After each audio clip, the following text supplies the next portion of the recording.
Hello, hello, hello. Welcome to Inner Conquest, the world's greatest modern metaphysics channel. I'm your host, Jacob Edens, and today we're going to be talking about food. The reason that I like talking about food so much is because food is an integral part of our daily life that can be optimized rather easily. When we think about the things that we eat, oftentimes it's out of convenience or out of, whatever's available. And those are fine reasons because what are you going to do? Starve? So when you have food, right, what you want to understand is that the reason that we eat food is to gain energy, correct? So if you have a body that is hungry, then you eat and you have some energy and you can do other things.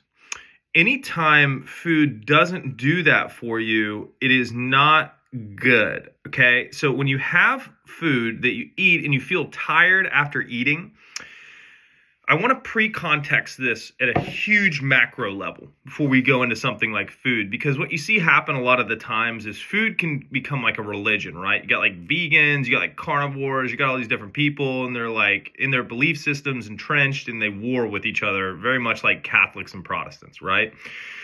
So let me hyper-focus in on macro first before I go and divulge all of my information on the specifics of how to optimize your nutrition. You are the creator of your reality through the states in which you place your awareness. So if you are chronically aware of fatigue, chronically aware of being sick, no diet is going to help you at all because you're in that state of illness and aware of being ill as opposed to being aware of being healthy. When you extrapolate yourself into three-dimensional spaces in which you occupy, you have your identity, which is your soul, which is aware. Then you have your mind, which is your fourth-dimensional reality, which is, you see imaginative acts, and you use that to basically project into reality what you want to create, okay? Knowing that there's a time delay between that third and fourth dimension being the external world, okay? So understanding the metaphysical components of who you are and your identity and how your identity is unlimited unless conditioned by what you claim to be is the priority, because that supersedes everything. What you're aware of supersedes everything. Being a master of your consciousness supersedes and dictates the universe, okay? Now that that's out of the way. When you have things like grain brain, where you eat bread and your head is all foggy and stuff, that food has essentially been weaponized against you, okay? Because what happens is your brain is a receiver for energy and information. Your body is a vehicle that you inhabit, okay? So you go into your body, when you die, you see NDEs, you see OBE people, they're like, my body's on the bed, but I'm still me.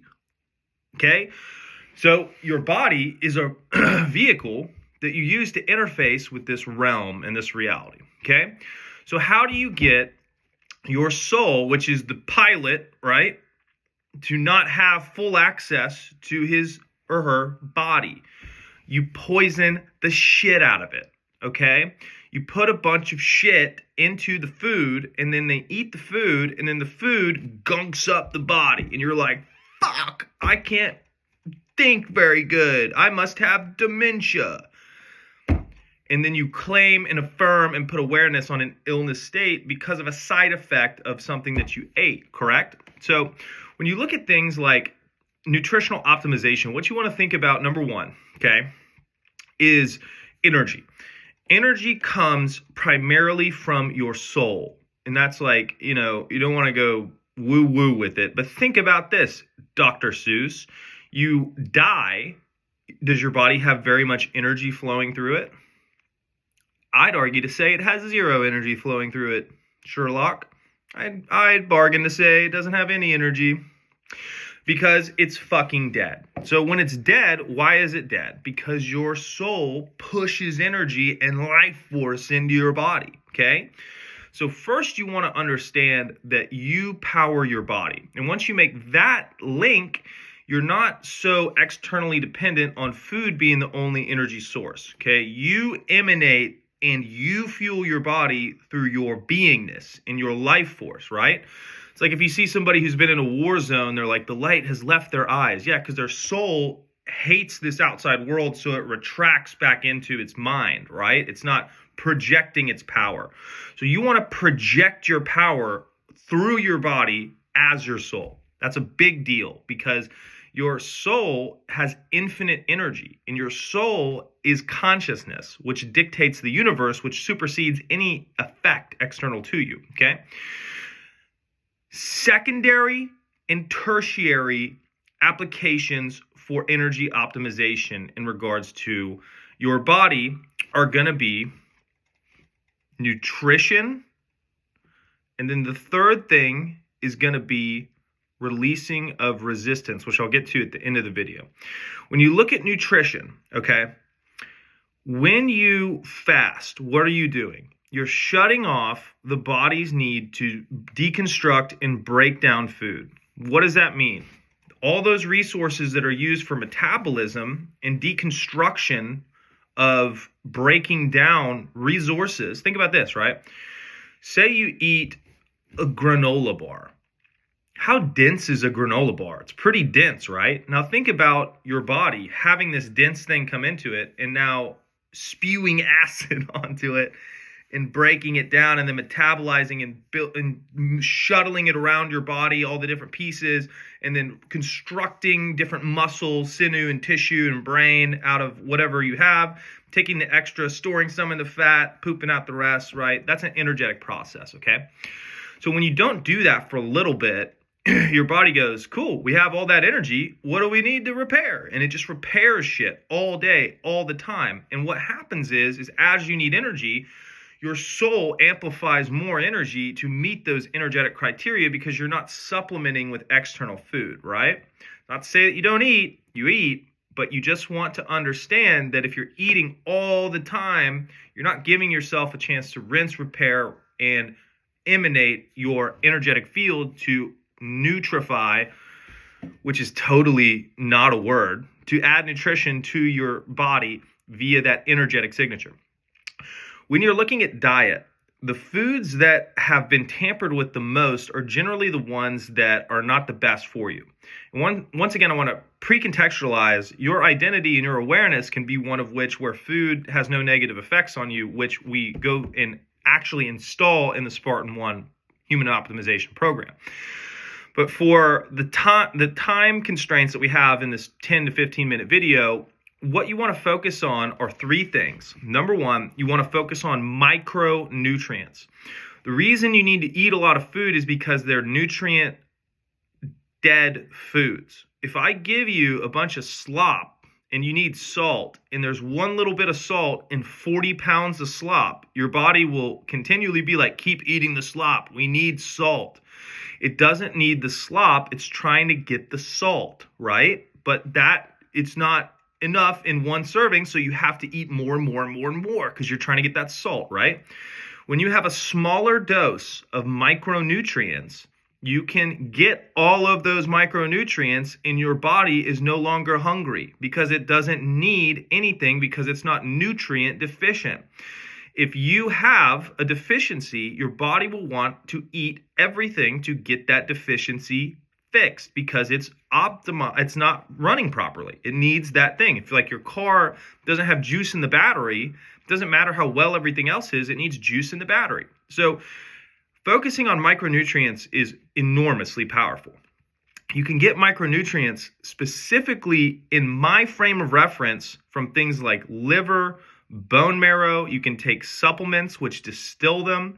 If you're on a vegan track, there's AG1 and all sorts of other things. Total bias moment. I'm going to be more on the keto carnivore type side of things. I ran a nutrition company for 6 years. I started this nutrition company when I was 20. It was a large meal prep service in which I worked with thousands of individuals in the lovely state of Florida, right? I sold that company when I was 25 years old and then worked for another food nutrition company, okay? So based off of my own personal experience, what the best foods are liver, bone marrow, or a supplement that includes that because it hits everything, okay?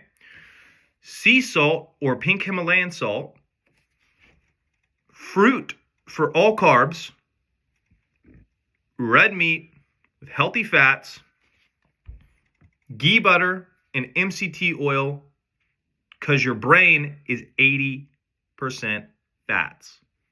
If you hit all of those, okay, you destroy hunger because you have the micronutrients, you have the satiating fats, you're eating enough fats to where your brain actually has the resources to repair itself, much in the same way in which if you go to the gym and you don't take protein shakes, it takes longer to recover, right? You're using your brain all day, every day, especially in manifestational, metaphysical type of work, right?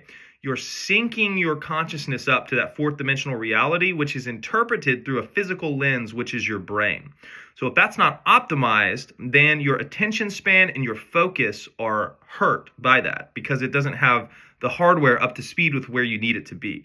I'm very big on brain optimization.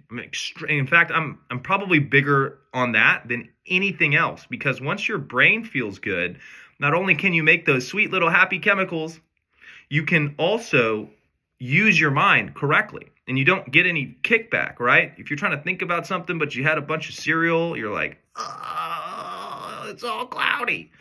So cleaning up your brain, fasting, hitting those micronutrients with bioavailability. That's the key point with micronutrients. You want things that are bioavailable, right? So when I say things like liver and red meat, why do you do that? Well, because it's the most non-processed version of a super micronutrient dense food that you can get, right? So if you think about, getting your protein from some really cheap whey protein thing, you can get 20 grams of protein in the thing, but are you going to absorb 20 grams of protein? No. When it's more bioavailable, right? So even carbohydrates with fruit, your body understands the energy and information because it hasn't been tampered with, right? So if I have like some mongoloid vegetable that I've been growing in my bathtub with pesticides and chemicals and meth and fentanyl in it, and then I give you like a normal apple, your body's going to eat the poison one and be like, what the fuck is this? And then you eat the apple and you're like, oh, I know what to do with this, right? So it's the simple micronutrient, most bioavailable thing first. Then it's brain. Get healthy fats in your brain. It's fasting to clean everything out. And then it's red meat with good fats for your muscle structure and everything else. And then the carbohydrates with the fruit. You hit those, you stick to those. I tell you this, the reason I got so into diet was one time I was doing a ketogenic diet and I was doing like a therapeutic ketogenic diet, which is 70 to 80% fat, okay? The reason that you use therapeutic ketogenic diets are not for weight loss, they're for traumatic brain injuries. I've never had that, but I wanted to experiment because people were talking about the cognitive functions and beneficial effects of eating that way. My brain worked so well that I had a desire innately to go do math problems. That type of brain function, compared to my normal, everyday brain function while I was eating just a normal, conventional, standard American diet, was 300 to 500% more optimal in my own opinion and perspective in terms of performance than anything I had ever experienced in my life. So there is a huge growth ability for your brain to be optimized. It's massive. And you think you have poor willpower, you think you have, these things. It's just your fucking brain not being on board, okay? So if you get that brain on board, it will work for you, not against you. If you have a car that has oil and shit all in the gears, you're fucked. You're not going to drive very far, okay? Clean all that shit out, give it an oil change, and then get on Route 66 if that's still a thing, right? And go fast in your car. Your body's a car. Make sure you have a nice car, and you can do so much to improve it. You can download fucking programs from the ether with subliminal, reprogramming. You can occupy states of peak performance just by placing your awareness on them dominantly throughout the day. You can eat a really good diet. You can exercise. You can load yourself up with micronutrients, and you can completely reformat your genetic expression of how your body manifests itself in this world by just doing a few simple things that really at the end of the day just shift your awareness because the power is flowing through you. It's not in any of these processes. Okay. So I hope you guys enjoyed today's video. I've got a couple more of them to make this week. If you guys want specific videos, leave the stuff in the comments of what you'd like made. Additionally, the Linktree has all of our cool programs. Spartan 1 is the flagship program, 3-month program, basically optimize the living daylights out of your body. Coaching and emails are also in the Linktree as well. So if you guys have any questions, feel free to email me. Other than that, the most important thing I have to say today is go conquer, and I'll see you in the next one. Cheers.